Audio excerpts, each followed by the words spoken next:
Minute बोलना चाहती हूँ प्लीज। आराम से मैडम, आराम से। मैं ये बोलना चाहती हूँ कि यहाँ पे मैं जिलाधिकारी महोदय को सम्मान पूर्वक मंच पर आमंत्रित करना चाहूंगी आपको सम्मानित करने के लिए। छोड़ दीजिए।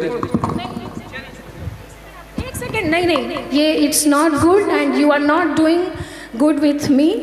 एंड ऐसे इस कलाकार की इस तरह से बेइज्जती नहीं होनी चाहिए कि कोई कलाकार गा रहा हो और आप बार बार बीच में। एक second, no no, it's not done.